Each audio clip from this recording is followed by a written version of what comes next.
right. Good morning, good afternoon, wherever you are. Good afternoon, Joseph from Louisiana. Great. I was there last week in New Orleans. Amarda from Texas. Welcome, welcome. I'm headed to Missouri. I was in St. Louis last week, and I'm headed to Texas next week. So from Washington, I'm going to request everyone who's joining in, if you also want to share how you're feeling today, what is going on, if there was something that inspired you today, if you saw something that that made you feel or feel something special or fall in love with this place that we call Earth, share your feelings, share how you're doing today while we wait for some other participants to join in. We are at about 310 and growing. Wow, we're all from all over the United States. New York, Massachusetts. We got some Illinois, New Hampshire, New Jersey, Texas, Louisiana, Brooklyn, Kelvin, New Jersey, Henderson, Mass. From LA, my home, away from home, Austin, Texas, Roosevelt, welcome Roosevelt, Kansas City, hello from Austin, Portland, Oregon, San Luis Obispo, California, Philly, wow, this is a geography lesson, South Carolina, Indianapolis, New Jersey, wow, okay, we're still growing, folks, we're at 330, so I'm gonna give it 10 more seconds, Mississippi, great. Northern Kentucky, Wisconsin. I want to call out states. Melbourne, Australia. Welcome. Cleveland. Southwest Michigan. Great. Detroit. It's sunny and 43 degrees. Fort Collins, Colorado. That's great. Denver. Okay. Again, folks, I would remind you, let's make this as interactive as possible. Use the Q&A feature to ask questions of this venerable panel that we have assembled for you. And if you had questions for me, of course, that as well. But make sure to use the Q&A feature so that we can make this as interactive as possible. We are now at almost 350 live people, and very, very grateful for all of you to join us this afternoon. We're still growing, and let's give it 10 more seconds. I don't want to miss out on people. You know, it's very exciting. This is a topic du jour, a topic that is personally very close to me, and I want to make sure that these respected, venerable leaders that I have for you today can reach out to as many of you as we can. Okay. I think we're stable at 355 participants.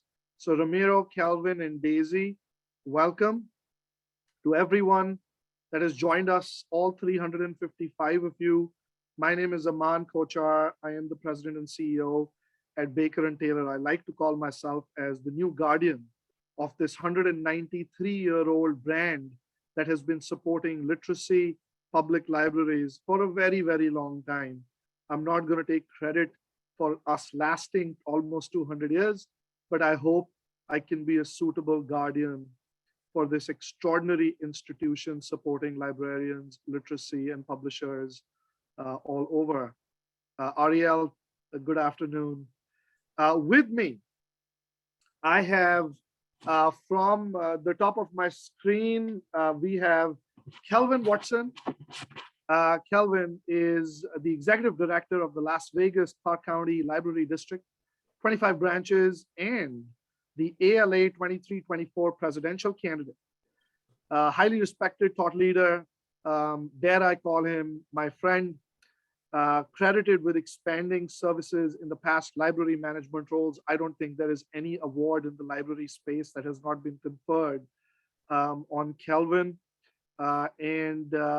He's also the 2021 winner of the Margaret E. Monroe Library Adult Services Award for his dedication to implementing new and innovative ways to meet patrons both existing and new, with initiatives targeting non-traditional library use as a past president of the Black Caucus of ALA and a past PLA board member, and somebody that continues to inspire me personally and professionally on a daily basis.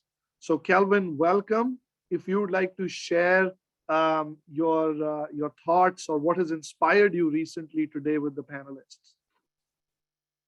Thank you, Aman, and I'm so pleased to be here with everyone this morning, this afternoon, especially my friend Aman, Ramiro, and to work with Daisy is certainly a pleasure. So, one of the things that I wanted to share today is that something that I wrote at 4 a.m. this morning, and that is that I believe and know that diversity is a critical component for generating new ideas and producing extraordinary results.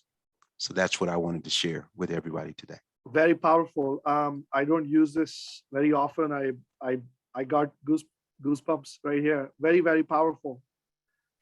Next up is Ramiro Salazar, who also dare I call a friend, a creative thought leader who has been extraordinarily supportive of this voice that we are trying to create for diversity, equity, inclusion in the library space, and leading with grit and kindness. Ramiro has joined the city of San Antonio, Texas, as director in April 2005. He's responsible for delivering services to a community that is almost 2 million residents strong in Bexar County, Texas. He has over 29 library outlets, over 550 employees. Ramiro is also a former president of the PLA, the Public Library Association, that represents over 10,000 professionals representing libraries. Before joining San Antonio, Ramiro served as the interim city manager for the city of Dallas. And prior to that, served as the director of the Dallas Public Libraries, also served as the director of the El Paso Public Libraries in the city of El Paso. And he has dedicated his public service to increasing availability of library resources and services, and is a terrific leader.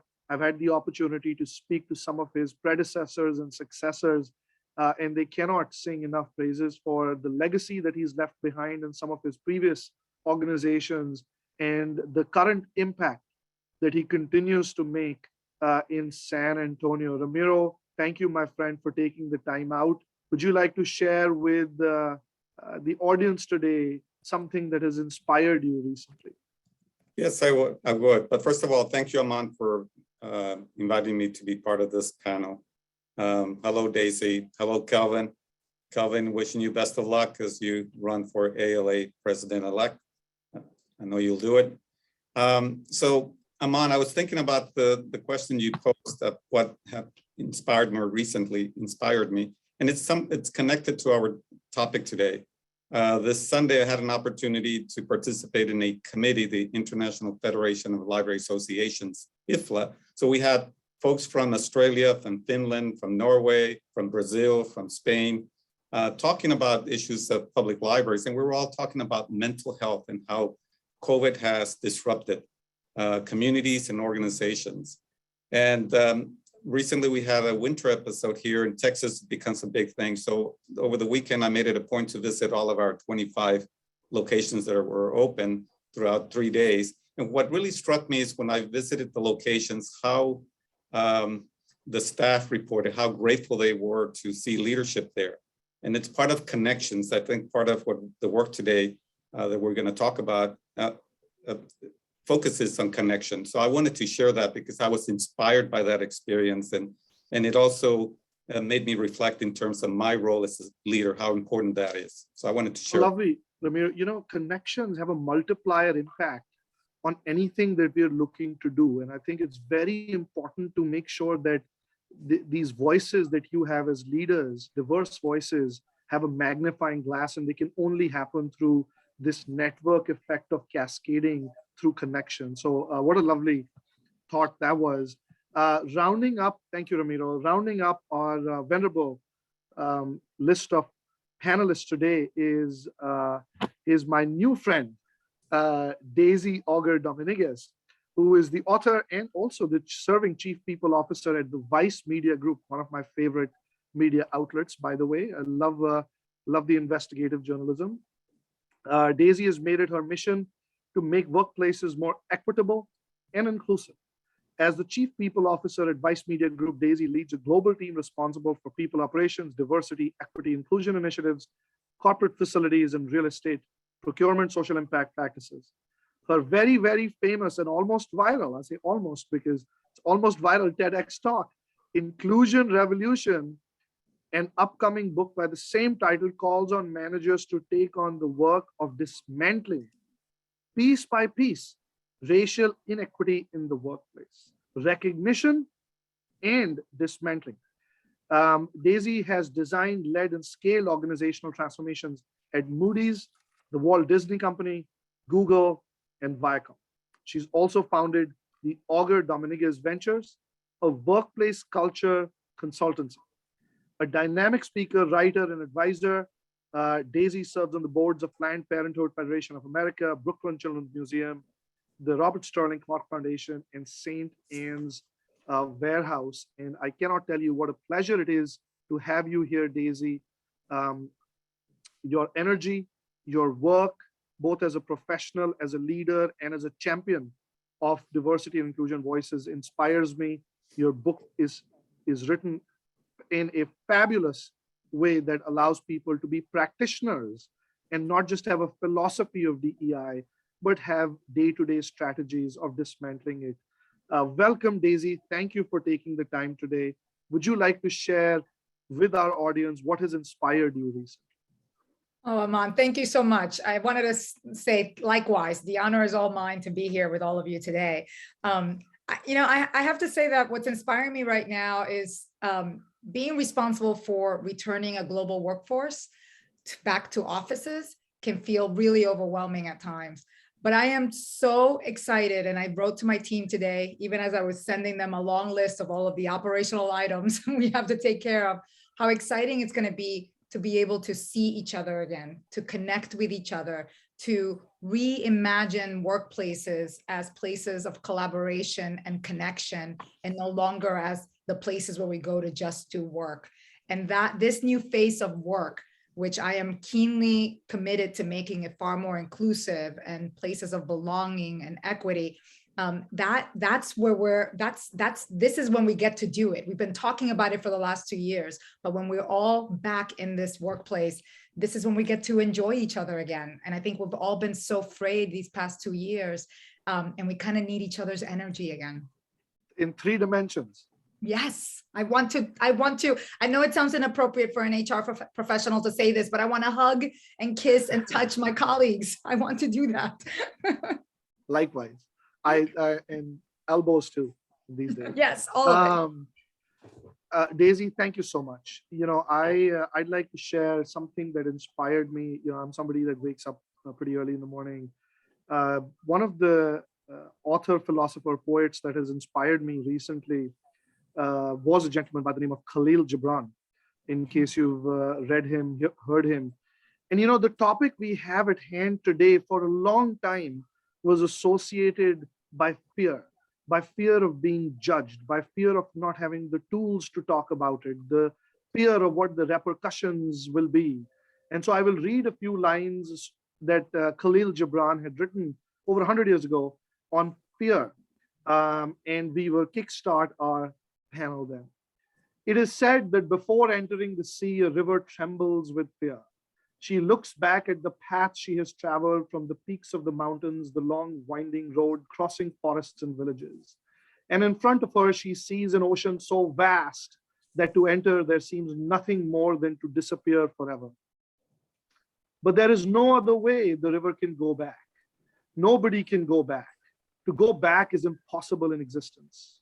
The river needs to take the risk of entering the ocean because only then will fear disappear.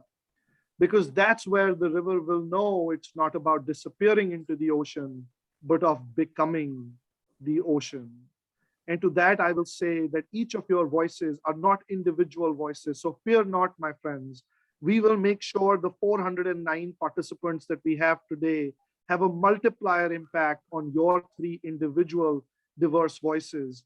So there will be no fear. We will, as a people, become a diverse people where there is no fear about talking about diversity, equity, inclusion. We will become diverse. We will become equitable, and we will become inclusive.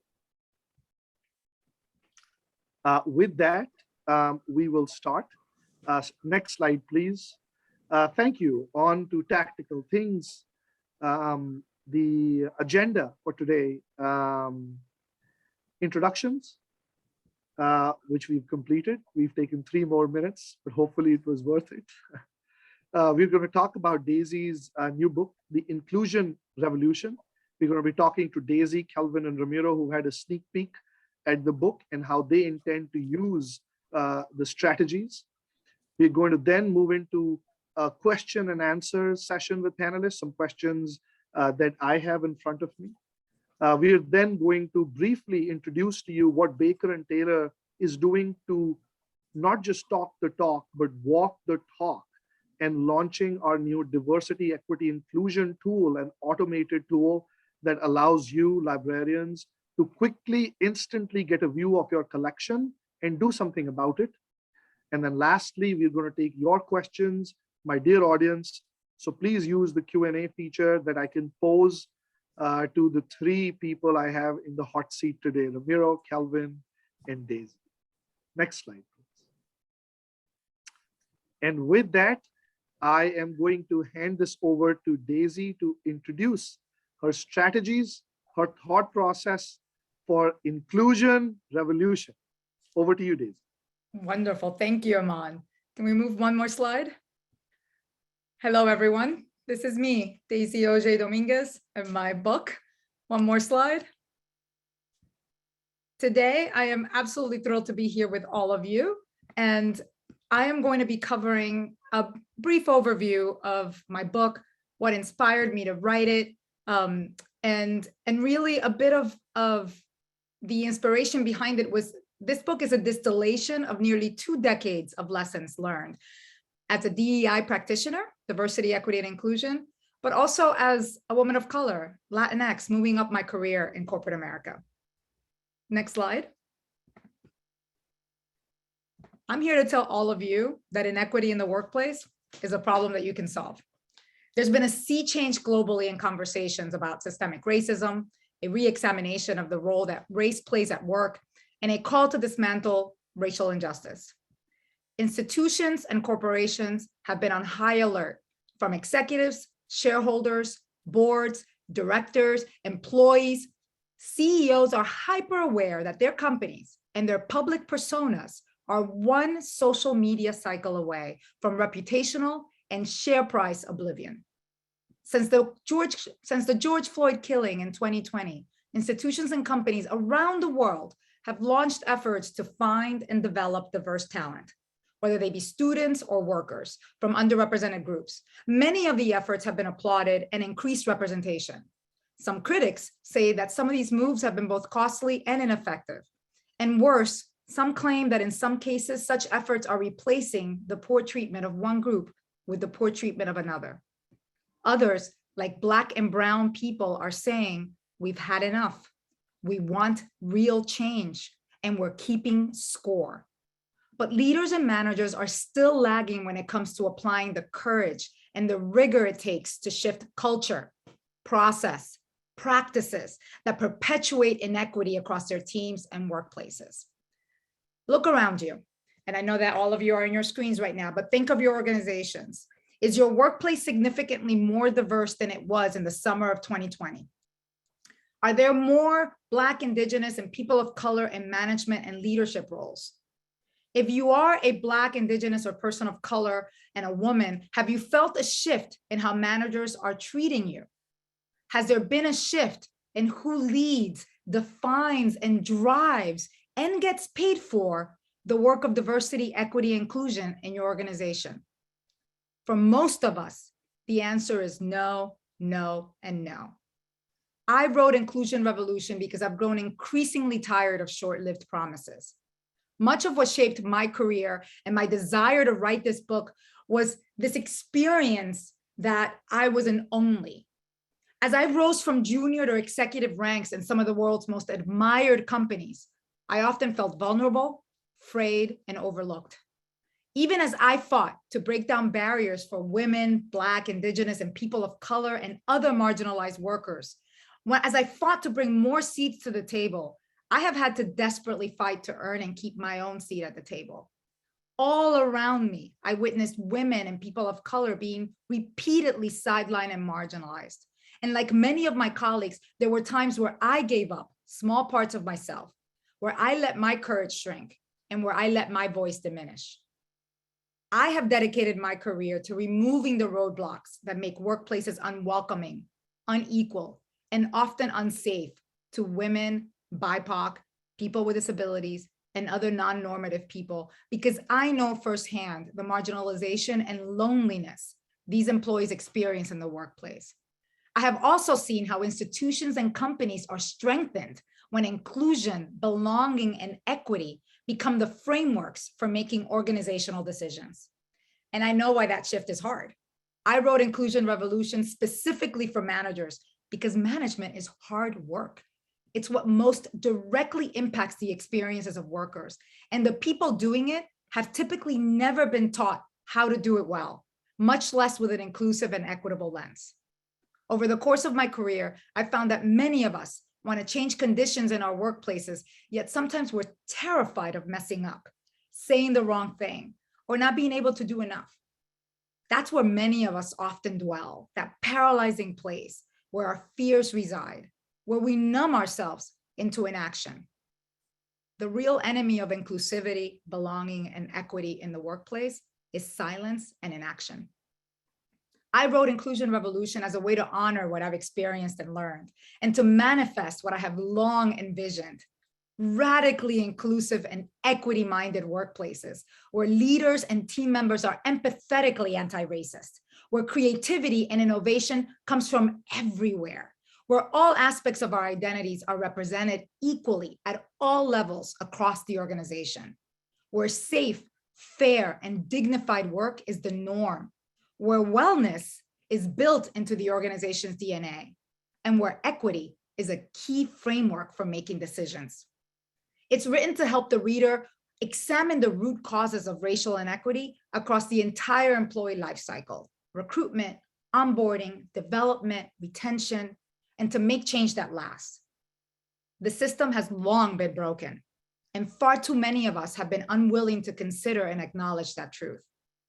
As I watched company after company make promises during the summer of 2020, and countless workers increasingly share their painful truths and traumas in the workplace, I knew this was my time to share my story, to share my power, because incidents and experiences like those that I write about in Inclusion Revolution never happen in a vacuum, and they never happen to just one of us.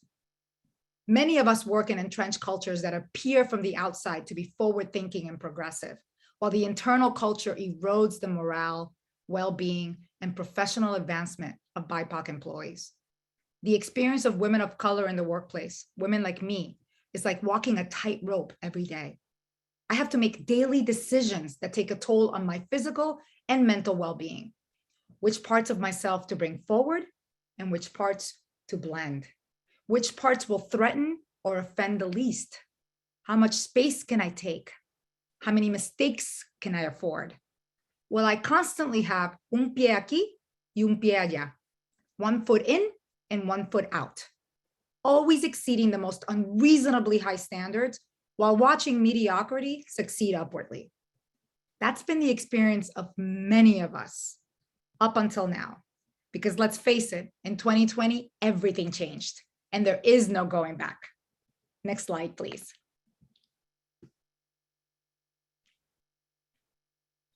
That's right, work has changed.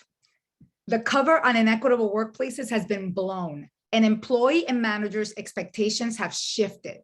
We're in the biggest renegotiation of work in a generation. The pandemic has reinforced long-held frustrations with inequities at work, and it's broken all the rules. Now everything is on the table, and that means that there's a lot coming at managers: unmanageable workloads, lack of role clarity, lack of communication, and even support from their own managers. Being able to set and achieve inclusion goals is now core to the job requirements for any modern leader, and will only become more important as the world of work evolves, especially given increased pressure from shareholders, clients, customers, audiences, and workers.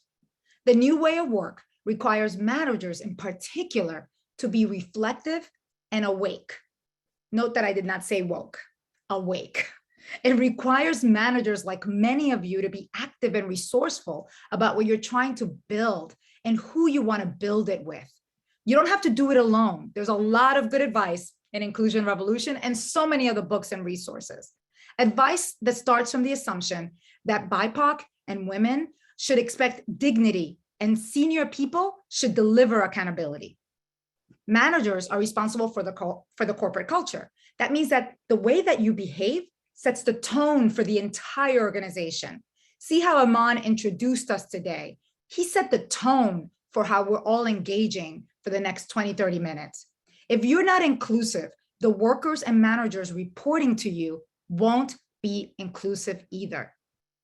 It's less comfortable, it's more complex, and it's how you build inclusive and equitable workplaces. Inclusion and equity is no longer a side project.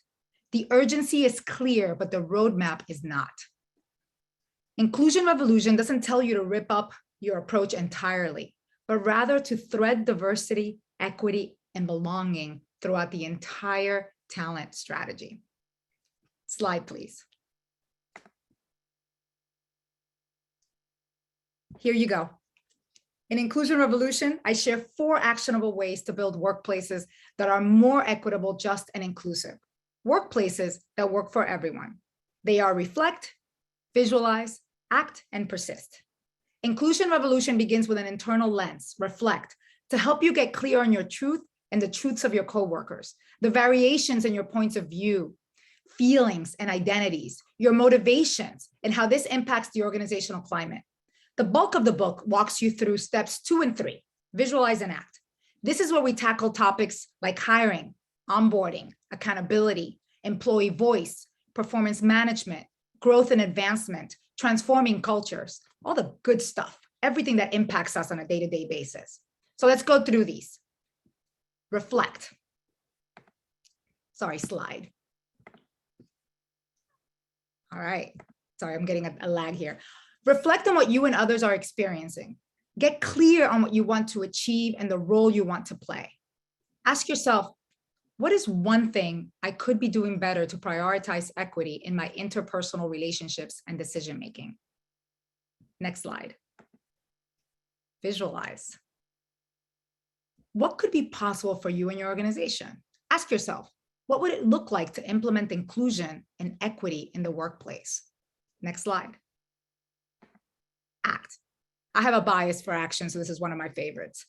Act on what you've learned and heard. Skill up and be willing to make tough calls. Ask yourself, are we assessing and prioritizing equity in every conversation, decision, and plan? Next slide, please. And then persist. And you're going to have to persist because obstacles will appear. The final chapters are where we rumble with the uncomfortable and hold ourselves and others accountable. Discomfort is an inevitable result of confronting the places where we've fallen short. It should be uncomfortable to hear about the times when the company has let employees down or when you have fallen short as a manager or colleague. You will also face resistance externally from critics who are unsure of the impact of DEI initiatives. So you ask yourself, how can we ensure equity informs the behaviors we model and the investment and resource decisions that will help us meet this and all the moments ahead? This is about how we as a people can learn to work together. That has always been the revolution, how we drive change together. What does it look like? Work that feels generative, effortless, despite the hard work you do, productive and joyful. The model for impacting real change in the workplace that I'm presenting is a revolutionary approach that is within all of our reach. It does not require us to tear down the existing structure and create something from scratch. It is meant to increase our capacity to make this moment a movement. The steps of this model are incremental enough that everyone can do them. The invitation that I'm giving all of you here is to approach this revolution, this movement, from a place of ideas, values, and pure pragmatism, fixing one part of a broken system at a time. I want you all to be the leaders who shine a light on others, not the ones who dim it. Building inclusive workplaces is not about goodwill or willpower. Equity is not about an index, an outcome, or a strategy. It is a framework that forces the prioritization of resources and difficult decisions. If we prioritize inclusion and racial equity in every decision, we will fundamentally change the equation. Next slide. Here's to reimagining our future together. Thank you so much for listening and hope that you all enjoy my book. Why, thank you, Daisy. Now, wasn't that inspirational, folks? A leader that thinks about a problem and has actionable insights that are bite-sized chunks that we can take in, digest. We're not all boa constrictors that can digest people for hours or days. We need bite-sized chunks that we can implement daily, that are not a burden on us, that are easy to learn, easy to remember, but remember the impact is big because you're practicing it all day, every day, till it becomes a part of your conscious brain. Goes to your subconscious, so that in every decision that you make, you're leaving no scope for bias, prejudice, or bullying. And I think that was, to me, that was the most impressive aspect, that not only has she articulated a challenge and put a spotlight that a lot of people are talking about, but taken all her experience as a young person of color, a woman, a successful professional, and is using that her platform for change. So thank you, Daisy. Thank you. Daisy, we're going to jump into Q&A. And, I have a question for you that I've been very curious about. In your experience, what are the conventional approaches to diversity and inclusion that companies have attempted? And when I say conventional, it's all subjective, right? Mm-hmm. But what are some of the conventional approaches? And why do you think that they've either failed, or, if I was to be politically correct, why have they fallen short? But, some of them have just failed. But why do you think some contemporary conventional approaches to D&I in companies, professionally run organizations with the best brains, super successful, that they've attempted it and have failed? I say this over and over again. It's because we go after check the box diversity programs, and when they fizzle out, or when allocated funds dry up, we give up on them and we say it doesn't work, and we move on to the next. We don't spend enough time really looking at the root causes of why these programs are failing. And frankly, we don't ask the right question. What are we trying to solve for? We try to solve for what's superficially in front of us, and so we focus on diversity recruiting.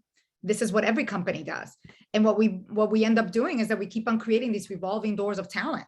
The companies are very effective. If a recruiter is told that they need to hire 5 Black people by March 1st, they will hire 5 Black people, because that is what they're getting rewarded and incentivized to do.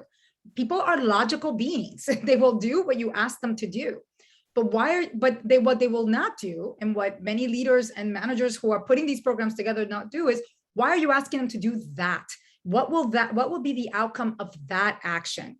And that is what I've seen fail over and over again. We build these training and development programs that are focused on underrepresented groups, but we forget that we should be training the overrepresented groups. We should be training the white majority leaders in these organizations to be welcoming and engaging and inclusive leaders. And so we put the focus on, from a deficit perspective and a scarcity element, and we put the fault on those who are most vulnerable and at risk and less powerful and privileged.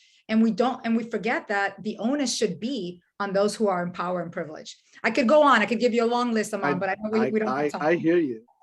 Daisy, when I reflect on your comments, I think it's very clear that there needs to be a follow through, not just having a door to get talent that looks diverse, but empowering that talent to reflect on their experiences and bring in inclusive and equitable thought.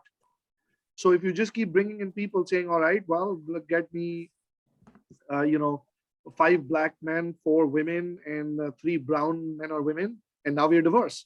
And then in every meeting, their voices are subdued, or they're less than, or they're not given a chance to reflect on them, or their experiences are belittled. I believe that it's the follow through, not just opening the door, which I think is great, by the way, and training your talent acquisition team, but then retention and managers and the majority in every meeting, every decision. I think it was a very well articulated point that you made. Let me go to these hugely popular library CEOs that I have, Ramiro and Kelvin. Ramiro, which of Daisy's strategies has resonated the most with you? And I'll go to Kelvin in a minute, because both of you reflect very different communities. And what are your thoughts that these can be applied in the public library? You represent a public library with almost 2 million citizens of, incredible diverse base. And I'll come to Kelvin. He was in Queens before this, so he can imagine that. But let me start with you, Ramiro. Which strategies resonated the most, and which do you think can be applied easily in a public library administrative setting? Well, thank you, Aman. So thank you, Daisy, for writing this timely book. And when I read it, in a way, I was overwhelmed as a leader. We have this responsibility of advancing equity, inclusion, and diversity.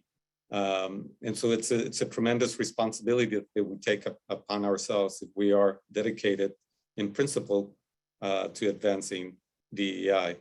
So what I found very useful was your roadmap, which I believe not only applies in building an organizational culture that embraces diversity, inclusion, and equity, but it also can be applied for our service efforts, how we build our service strategies to serve the public. The same principles that apply to building an inclusive organization, I believe also applies to our service strategies, and taking that a little bit further, and also to building collections that are responsive, that represent inclusion, that reflect the people that we serve, that we provide materials where members of the community can see themselves and their voices are heard. So that's what I took in terms of there's a lot. Let me warn the audience. There's a lot in this book. There's a lot to digest, and there's a lot to embrace. And I'm glad it was written, because it provides a wealth of information and guidance and direction. And many of the principles, I can relate to them. So thank you. And that's how I would apply it in terms as it relates to a public library. So Kelvin, the same question to you. What did you appreciate the most about Daisy's strategies?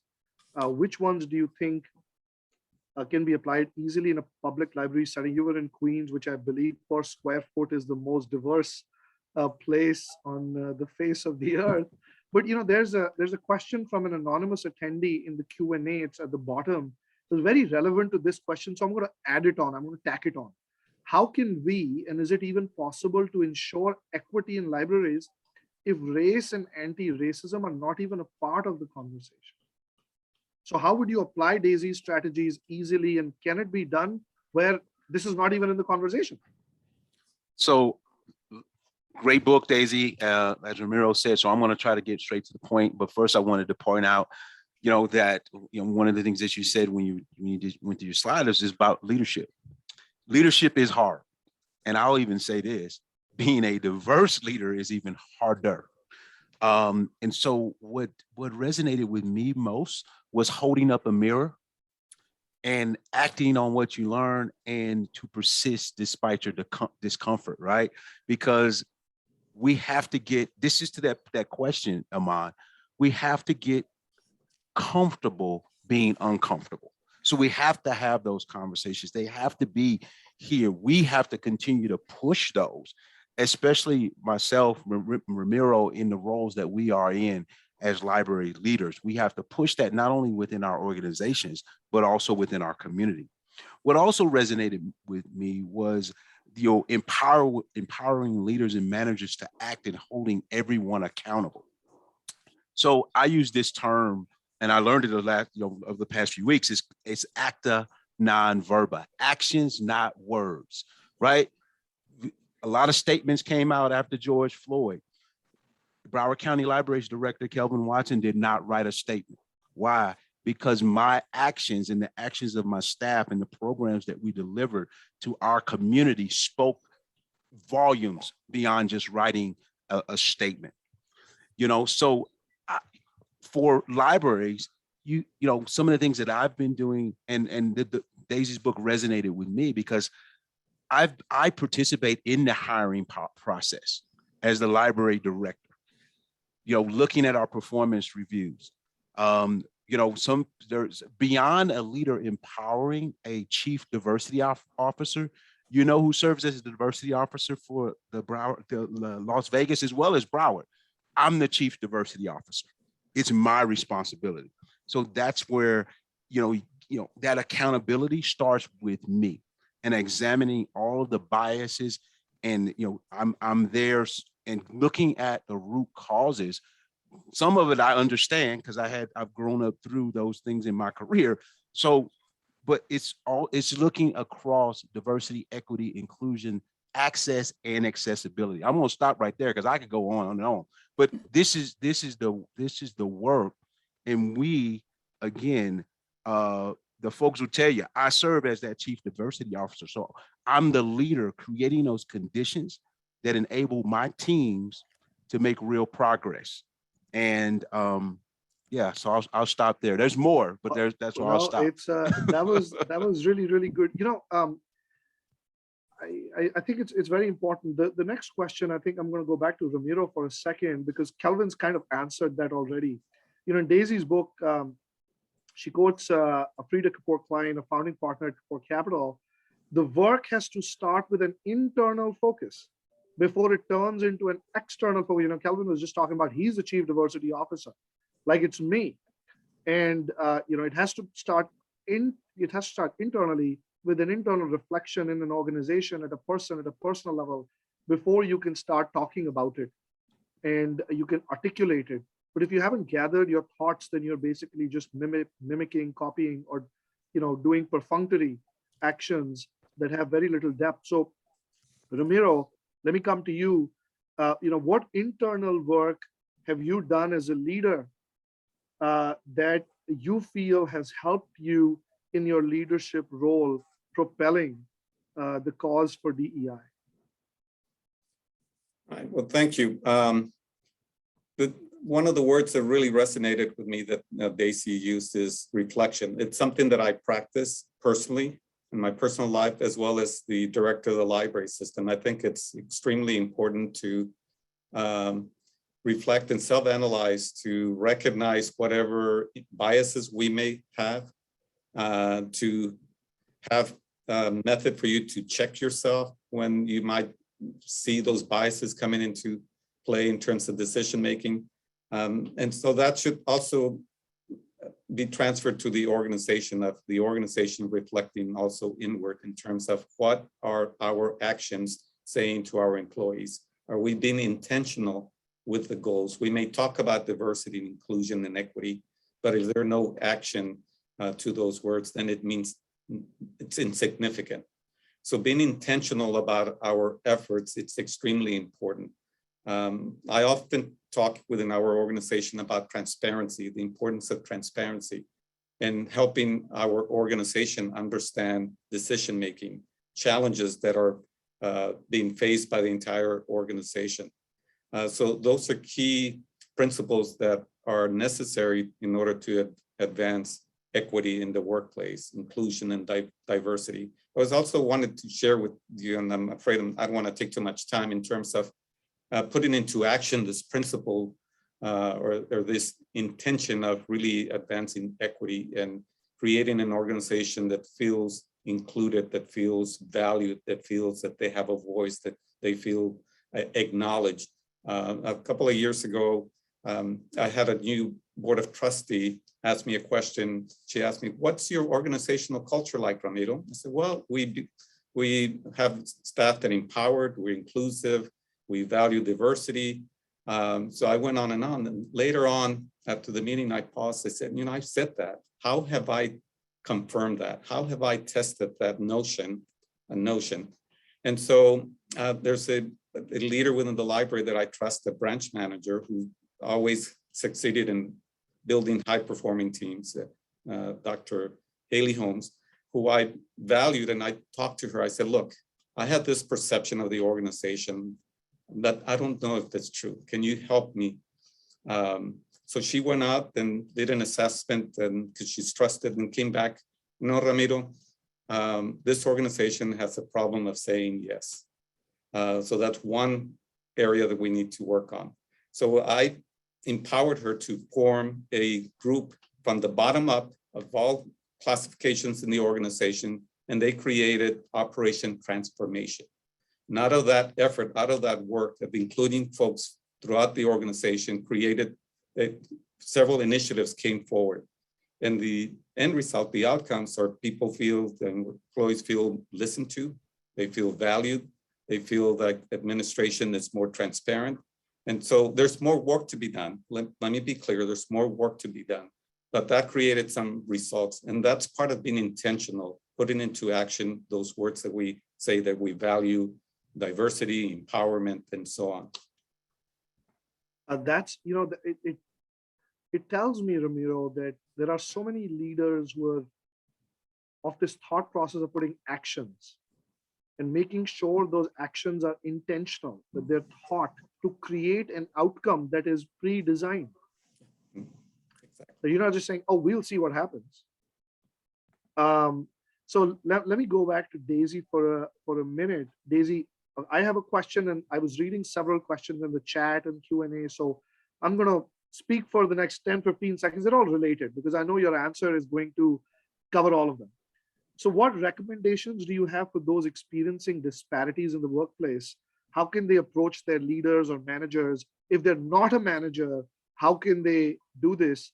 And a tangent to this, what happens when the managers are traditionally people who have benefited from not having a conversation? Well, that's usually the case, Aman. Yes. Root cause problems. And so, this, I think that's all, I get that question often. And it depends on the organizational context. So to your point, it depends on whether you have a manager who's supportive, whether you have colleagues who are supportive, whether you have leaders that are supportive. I have found that with very few exceptions, there's always a few individuals in an organization that are willing to take on this work. And so it's finding them. And it's not hard to find each other, right? We know when we're in meetings, who are the people who create space for others. We know who are those quiet and not so quiet advocates of diversity recruiting, of inclusion, of changing language in your processes and your policies. And it's finding those people and coalescing in a way that can identify, that can help you build in your strategies for change. I always tell people, I rather focus, I don't focus all of my time on the resistors to the work. I focus my time on those who are willing and excited about driving this work, and those that are in between that can be swayed. Because otherwise I will spend all of my energy trying to change the minds of people that I cannot change. So I focus on those people who I know are willing to drive some of this change, and who are almost in there and may just sort of be in their feelings about whether they want to drive this change or not. And then I also, the other piece that I always say is focus on facts, not opinions. We can spend all of our time and energy focusing on how people feel about this, and is it all lives, all Black lives? What does this look like? I was like, here are the facts. Here is the disproportionate number of Black people who die at the hands of police every year. Here is the disproportionate amount of children who do not have access to public education. These are the facts that, when presented in a thoughtful and meaningful way, can help drive change. And the other piece that I say is, as much as we want to talk and drive change, we have to listen. Listening is it's one of the chapters in my book is, listen to the screams, the whispers, and everything in between. We have to really listen and understand the context. I call it the logic of organizations. There's a logic to every organization. It can feel highly illogical to you, but there's a logic to how things get done. figure out how things get done, and then figure out where in those processes you can interfere to start shifting and changing things a bit at a time.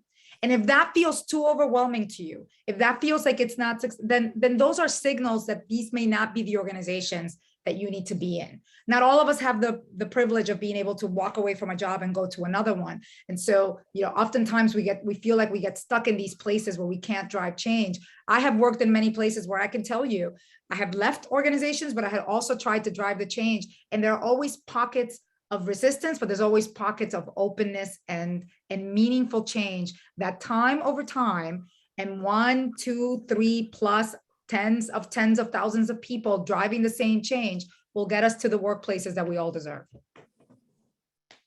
Right. I had a question for Ramiro and Kelvin, but I'm going to, use my powers as the MC today for a follow-up question for you, Daisy, before I go to Ramiro and Kelvin for a second. I always tell my team that questions are questions. They may start with a caveat, hey, Aman, sorry about asking a difficult question, but here it is. I said, you want to ask it, and it's not a difficult question. It's my job to answer any question you have. So a question here, and that's more relevant for you, and Kelvin and Ramiro, you'll realize very soon why I'm not asking you that question, is this is an anonymous attendee that's asking, so my library is working on doing an evaluation of DEI in our workplace. One of the steps that they've taken is creating focus groups, which is great, including BIPOC, Latinx, LGBTQ+. But one of the focus groups is also men. What are your thoughts on this? So let me get your thoughts, Daisy, and then I have another question for Kelvin and Ramiro. Yes, and yes. There's room here for everyone. We can't intend to be inclusionary and be exclusive of other groups.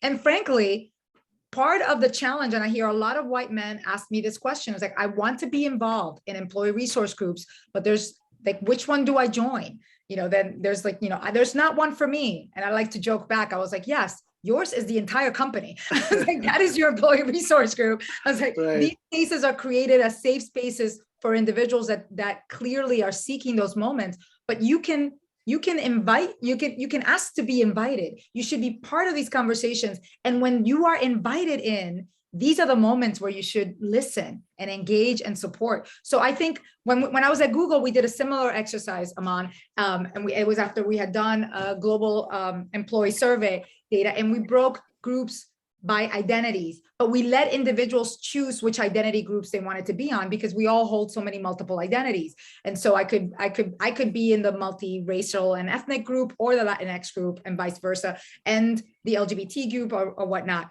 And we created a group for white men and white women. And that was important, because it was important for them to also speak about their identity and how it shows up and how they perceive it and understand how others perceive it. So I think that is actually spot on. The important piece of it is, as you're doing these, is not creating an us versus them mentality, but creating real room for having honest and thoughtful conversations and making everybody aware, hyper aware every step. This stuff is uncomfortable. You're going to hear things that make you feel really icky and weird about yourself, even as a person of color, right? I acknowledge in the book blind spots that I have as a person of color and of difference. So everyone has to acknowledge that it's okay. But what we're not going to be going is into sort of these spaces of tears and anger and frustration. We're going to just really absorb and be there with a willingness to build the workplaces that we believe should work for all of us. I think that's very well said, Daisy, that it's not us versus them. This is us, period. Mm-hmm. Yeah. Right. I have a question for Kelvin and Ramiro, and then we're going to take a quick recess with the Q&A, give our authors some drink your water time, refill your water bottles, and then we're going to come back. How does the work that you're doing in leadership to encourage inclusivity translate into building a diverse library collection? We've always heard content is king, and library program, you draw people into the library through programming, and you want them to stay for the content per se. So how is the work that you're doing making sure that the collections that you're building and spending resources on reflects the fabric of society, the communities that you serve? So Kelvin, you want to go first, and we'll go Ramiro after? Sure. I'm actually going to pick up on something that Daisy just mentioned, and that was about inviting people that didn't feel invited. So one of my concepts that I rolled out as Broward County Libraries Director, and we use it here in Las Vegas, is inviting the uninvited. So making people feel, who don't feel invited, and that we applied that not just to the community, but you imply that internally as well to the staff. And so that's one of the ways that we demonstrate and model our actions as we look at creating organizational change, the library change, but it also is, again, reflective of our collection. One of the other things that we've done here in Vegas is we put in a strategic playbook 2026. We talked about actions, right? So you can see playbook means getting stuff done, which focuses on places, partners, platforms, and people. And it's inclusionary, and that's at the center of it. So for example, we just ordered some American Girl dolls who are reflective of the African-American community, both male and female, adding more to the collection.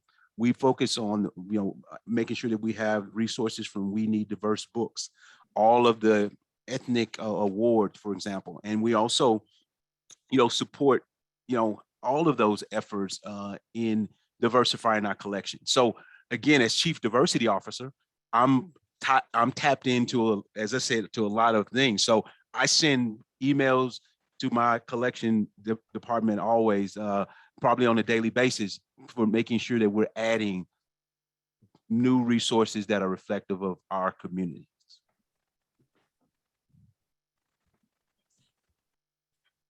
That's perfect. Ramiro, what about you? How are you ensuring that the collections that reflect the library are also aligned to the communities? All right. Well, building responsive collections requires a number of tactics. You have to know the communities you serve. So that means gathering data to understand those communities. We're in San Antonio, we are receiving a lot of new immigrants. We need to understand where they're locating because we want our collections, again, as I stated earlier, to reflect the members of the communities that we serve. We want for them to see themselves in the materials that we offer for them. We also need to identify, as part of making our collections not only responsive, but also accessible, we need to understand any barriers to our collections. Many of our libraries, including ours, have gone fine-free. We no longer have fines, but there are other barriers. There are language barriers, there are access barriers. We need to understand all of those in order to make our collections more accessible. So part of the strategy could be taking collections out into the communities, where in some parts of the community, because of transportation, because of resources, that they cannot come to the library. So we need to be looking, again, we talked earlier about being intentional. If we really want to be intentional, we have to look at those strategies and tactics of how to make our collections not only responsive, but accessible. I want to take this opportunity to share with you a big concern that I have, and I think the library community has. In many states, including Texas, there is a movement to challenge certain books being in part of the collection. I'm concerned that because publishers are, and this is where you can help, because obviously publishers are in the business of selling books. If publishers get concerned that books that relate to LGBTQ plus community, that speak about being gay, being queer, and those books are being challenged right now, and many school libraries are being asked to remove those books. So I'm really concerned about what this movement that's going on, not only in Texas, but other states in the country. What will that do to the publishing industry? And what does that mean to our collections then, our ability to make collections being responsive and to mirror the communities that we serve? So that's a major concern of mine that I wanted to take an opportunity and inject in this conversation, because I think it applies to being equitable, to advancing equity and inclusion and diversity. I see that, and I think that's a very, very interesting point. But that's a good segue into what I want to talk about next. That as you all know, Baker and Taylor is a independent business now. We just finished our first 3 months. I cannot believe it, as an independent business. And while I've had the reins for a bit, I've always believed that we're focused on a purpose to serving the libraries, and we're a silent but a partner that very often speaks with the publishers and relays the concerns that we have with publishers. So when we decided that we wanted to take a more active role in talking about diversity, equity, inclusion, accessibility, and access, to Kelvin's point, we said, are we just going to be talking about it? I said, no, we want to have a toolkit, a tool set that we can take to our libraries and say, hey, yes, we've been your partners, but here's a mirror. If you're a library that wants to be accountable, that wants to start the conversation, it starts with how are you procuring the content? How are you spending the tax dollars that come in, and do the collections that are bought off of those dollars reflective of the community and the fabric of society that is active? And so to that, we created an automated tool called the DEI analysis tool. Some of you may know this. And we're going to give our panelists a 2-minute break very quickly and talk about the DEI tool from Baker and Taylor. It's, as you all know, Collection HQ was the first initiative of big data and artificial intelligence. We take all the data that we have from your libraries, the circulation data, the collection data, and then show you a mirror of how your collection stands. Sometimes our own perception of us is very different than what the mirror shows us. So with that, next slide, please, Jess. And we have a small video for all of you to enjoy of how this automated tool does not have any burden, but creates value as a starting point for your library. Let's play it.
Thank you.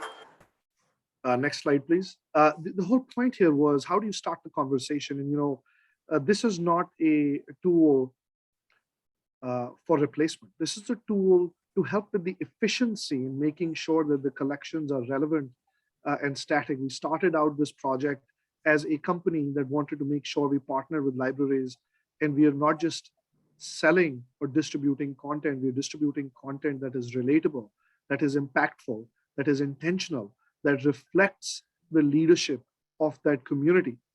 And so whether it be Cuyahoga County or St. Louis or Snow Isle or Boise or Dayton, I'm not going to go through all the quotes, but one of my favorite ones here is the one on top. He showed me more information about our DEI status so quickly that we had to gather ourselves in a whole year.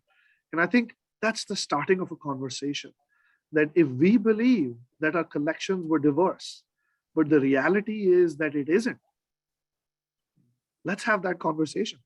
Let's change something. And this is all automated. The categories are all customizable. So there's a category that your collection doesn't relate to, you can add that. For example, Ramiro has a lot of immigrant population. Now that immigrant population could be Latinx or Arabic. So he can add that and they can assess it, whether it be language diversity or the authenticity of an author, even if it's a Spanish language book, whether it is translated, transliterated, transadapted. You can categorize those as well, whether it is an authentic experience from Guatemala versus a English book that has been translated into Spanish. And that is why we created this. We've been very fortunate that we've gotten rave reviews. I invite you, if you don't know about this tool, maybe send out an email, learn about this tool. It's automated, starts a conversation. You have this link where you can just fill out a form and somebody's going to contact you very, very quickly. Doesn't take much for you to get online. It's very, very cost effective. And we use all the lessons that we've learned to build better tools so that we're not just a company that will tell you, hey, we have all the books you want to buy. We want to be a company that is giving you content and bringing you these panelists that reflect on those books, and those books create an impact and propel your community northwards, creating community outcomes. Okay, we are back to Q&A now. Now, these are questions that are very, very interesting to me. Some of them have been here for a while, and I am going to pick and choose who these questions go to. So we are going to start from the top. I have a question which is very interesting for Ramiro and Kelvin, either one of you.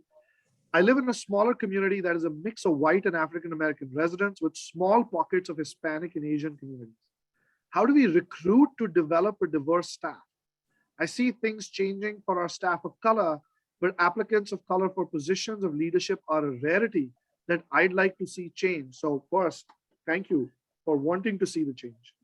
How can we reach these historically dismissed people in our community and our profession? So I think Kelvin and Ramiro, how do you find people in the diverse space that are qualified for leadership positions? Kelvin, if you want to start. So I'll jump right in, and we talked a lot about intentional today. We talked about intention, right? And I can give you some specific intentional strategies that I've used, where I will go and look outside the library for leaders. So if you're maybe a bookstore manager or a grocery store manager or someone that is, that I'm, interacting with in the community, where I'll ask you if you want to join the library, right? So you have to be, we talked about this, we mentioned this as well, right? Being, comfortable being uncomfortable. And that is like engaging somebody that you don't know that doesn't look like you, right? And then, talking to them and, so as the library director, I'm the library director all the time. So I'm at different events, meeting different people. And so these are those opportunities that I use. And I'll even tell you even more, when I moved here from Broward County, from Florida last year, some of my staff came with me from Florida. In the past year, I've had 3 staff folks follow me. And one of those individuals that followed me was not a librarian when she joined Broward County Libraries. That's what you have to do. And then you have to show that leadership in doing it. So those are some of my, that's real strategy that I would use. If I was living in that community, I would be getting uncomfortable recruiting to do what I need to do over what Daisy said, giving it to the recruiter to say, I need 5 Latinx folks, and they go out and just hire 5 people, right? Because when they're hired, you also have to retain them. And that's the second part that we talked about, right? Hiring is just the beginning. Retaining and keeping and growing those individuals is the other piece of that. So, Ramiro, I have a different question for you because, there's so many questions here and we won't be able to get to them, but I have a different question. The question is very interesting. And then the last question will be for Daisy. What are the ethics of recruiting BIPOC people into a workplace that will likely be hostile? How can a supervisor support a person of color when they cannot change the culture that they work in? I'll take Daisy's perspective on this, but Ramiro, what do you think about this? Well, the whole purpose of the webinar today is to talk about creating a culture that's inclusive. But the reality is that you may still have you may have an organization where you may have pockets of people in a leadership position that may have not gotten with a program. I believe it's the responsibility of the library leadership to be aware of those, the possibility that you have individuals and you could have different tactics to identify those individuals and then take appropriate action. But I trust that we're fortunate in many ways because libraries, and it's been my experience in Dallas, it's been my experience in El Paso, and it's my experience here. We tend to, as an organization, to attract individuals that are generally inclusive, that embrace diversity, that treat each other with respect. So it's not a concern here. It may be a concern in another organization. So the question you're posing is, what can that organization do to do that? It's being mindful that you could have individuals that have not gotten with the program, and then you need to do something about it. Thanks, Ramiro. Daisy, I want your perspective, but I also want to ask a related question so that you can answer both in a related way. The question is, we're working on the foundational components of becoming an anti-racist organization, but we've hit a roadblock. BIPOC staff are looking for acknowledgement and healing, but their white colleagues struggle to understand how their behavior is traumatizing. What resources would you suggest for facilitating this conversation and helping the white staff better understand? And she follows it up saying, forgot to say, because the white people also need to do the work. I would change that question and say the white people are the ones that have to do most of the work.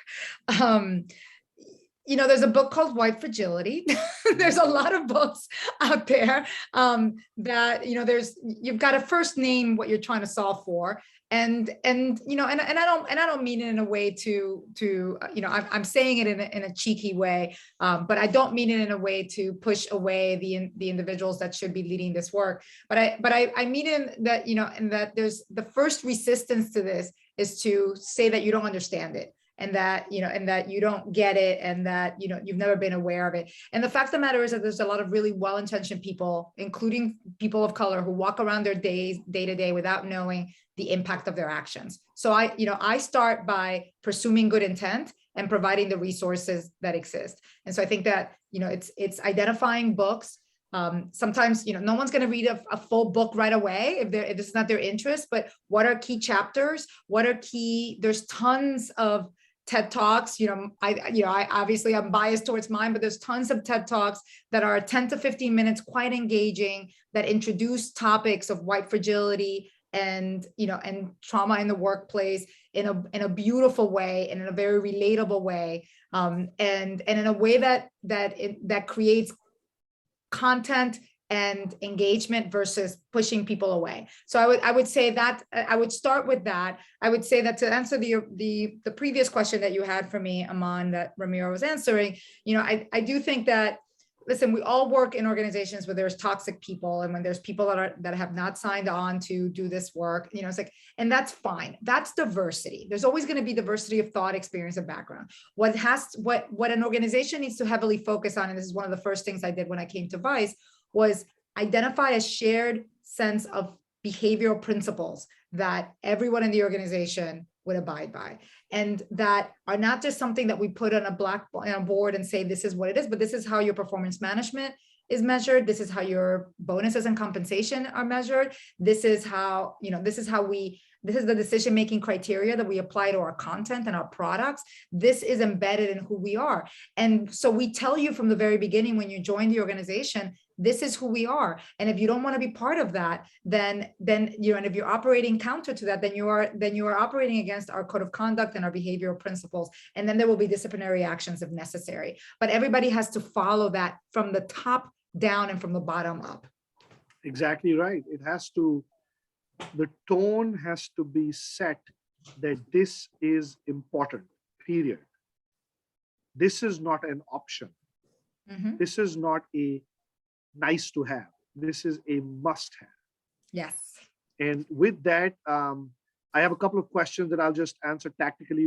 Those are for me. Hunter Jones, Kelly Davenport, we'll get back to you. They're asking, where can we find the books that Daisy, OJ, Kelvin, and Ramiro were referring to on my website. So that's on me. If you can't find it on my website, I'm losing business, so that's not good. So my team will get back to you on where you can find all of these titles. With that, we're at time. My dear audience, if you can take a minute before you leave and send our panelists, Daisy, OJ, Dominguez, Kelvin, Watson, Ramiro, Salazar, a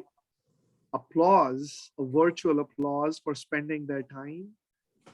And if you feel like it, I'll take the applause too. No, I'm just kidding. But mostly for my panelists here, Daisy, Kelvin, Ramiro, I cannot thank you enough to come join us for this time in your afternoon. You're all very busy, extremely busy professionals.